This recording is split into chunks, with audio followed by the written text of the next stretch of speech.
Working Man Radio.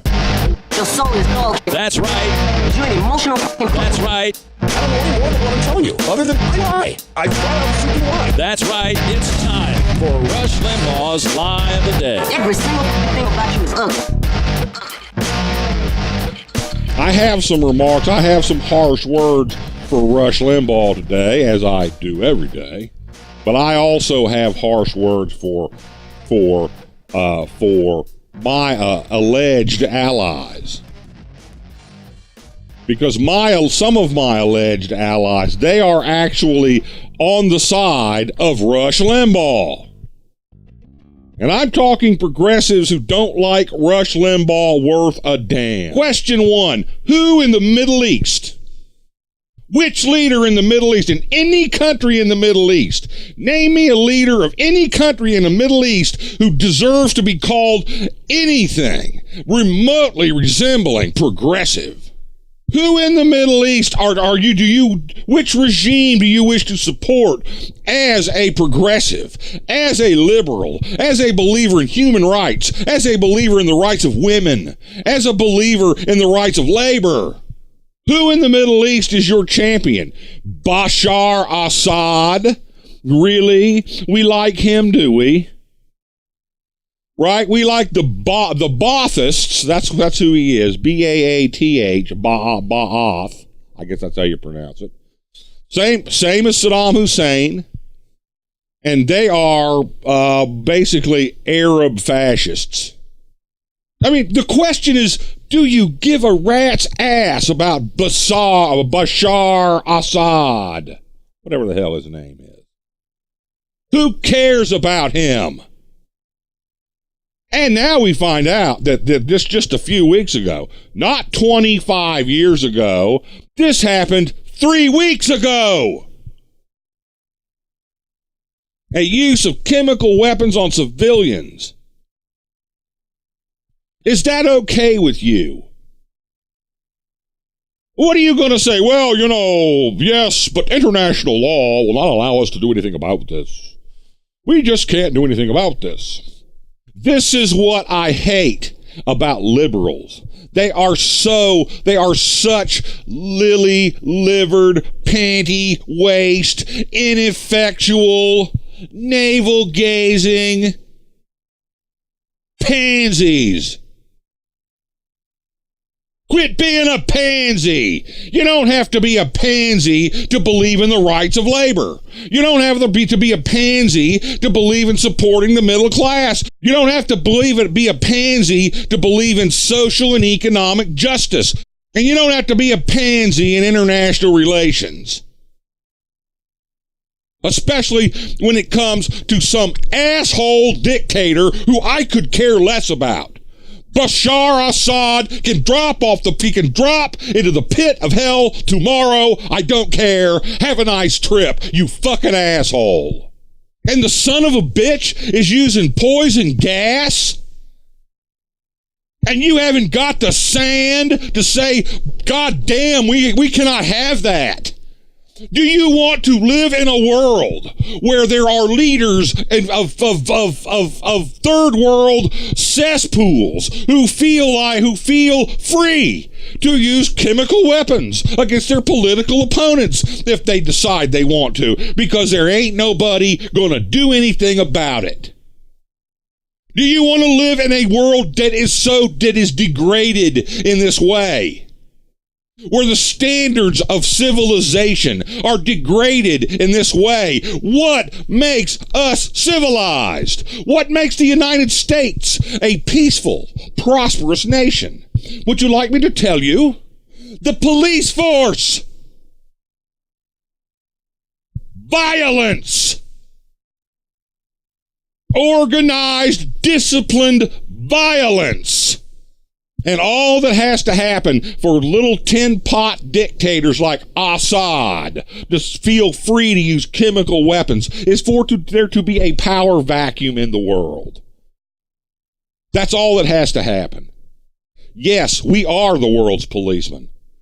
You say, well, why are we the world's policemen? Because we're the ones that have the power.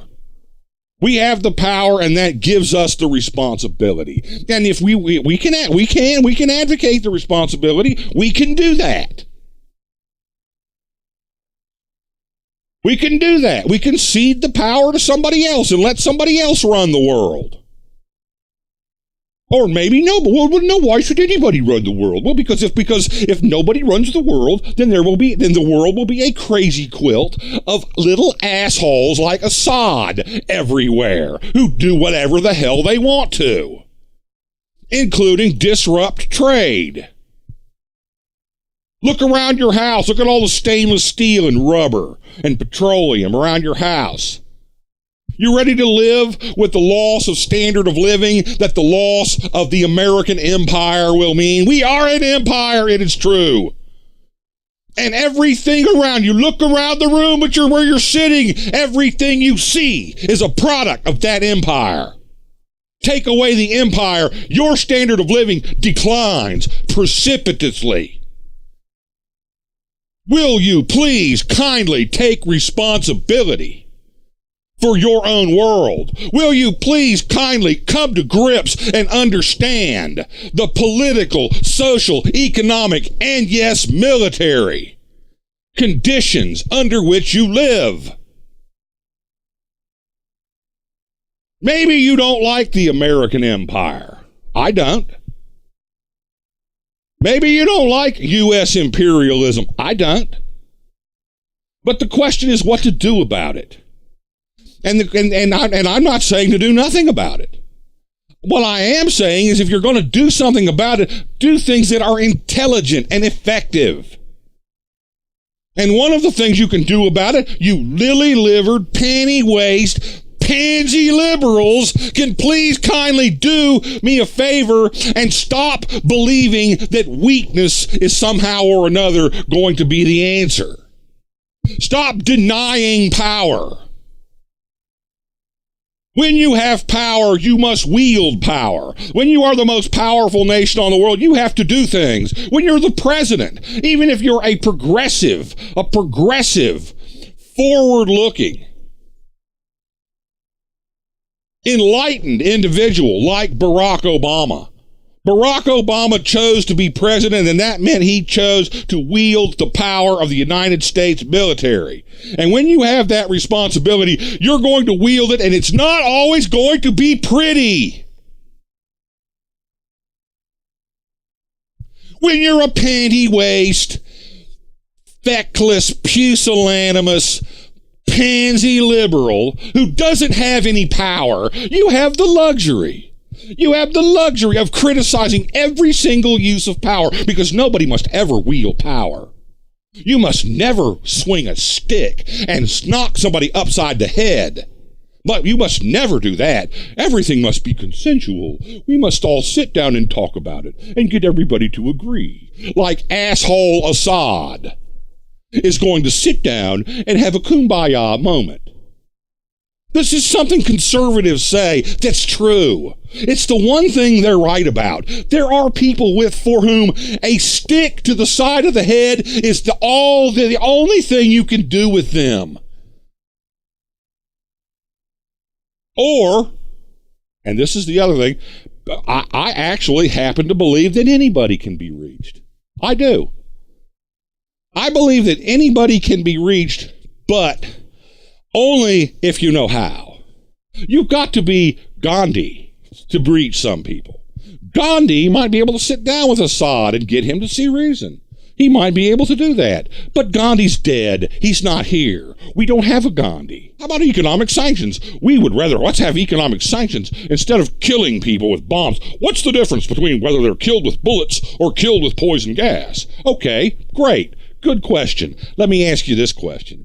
What's the difference between people who are killed with poison gas or killed with bullets or killed by starvation because of economic sanctions? What happens then? You think there's no starvation in the case of economic sanctions? There was hunger in Iraq because of the economic sanctions. Do you think that did Saddam Hussein suffer from these sanctions? No. Saddam Hussein had everything he needed. Is the government of Iran or the leaders of Iran suffering because of economic sanctions? No. They have everything they need. Will Assad suffer from our economic sanctions? No. He will not do without a single thing. He will not miss a single meal. What is the difference if you die from poison gas, die from bullets, die from collateral damage from a bomb dropped by the United States, or if you die from as a collateral damage from the economic sanctions? You wield power, folks. Power has consequences, and people die, and they die one way or the other. Get used to it. That's the one side. That's the progressive side of the House. And they are in common cause, in league with who? The Tea Partiers. You think the Tea Partiers have a problem wielding American power overseas? They don't have a problem in the world with it, unless it's Obama doing it. They won't let Obama do anything. If Obama needed the permission of the Tea Partiers to wipe his behind, they wouldn't give it to him. That's who you're in league with. That's who will join and deprive the president of the ability to respond with the U.S. military in whatever appropriate fashion he decides to respond in. That's what we're talking about here. And the House leadership, to their credit, are supporting the American government in its dealings with a foreign power. The Tea Partiers, they have no such loyalty or patriotism. And the pansy panty waist liberals who don't believe in violence ever. We could never be violent ever. Well, you're not standing with the United States government either, but that's not really a surprise, is it? All people who are angry at Obama because he has not given you enough ponies. And you're not prepared, having won an election, because a lot of you guys voted for Obama, having won an election, you're not prepared to govern. You're not prepared to stand with the man you elected so that he may govern. Because when you govern, you use force. Governing means violence. It means using the organized forces of violence at the government's disposal. I'm sorry it means that, but it does. Thanks for watching, and don't forget to like, subscribe, and comment. You've been listening to Working Man Radio with Joe Lyle at joelylesradio.com. Your soul is dope. The Rush Limbaugh Lie of the Day, 5 days a week at joelylesradio.com. Every single fucking thing about you.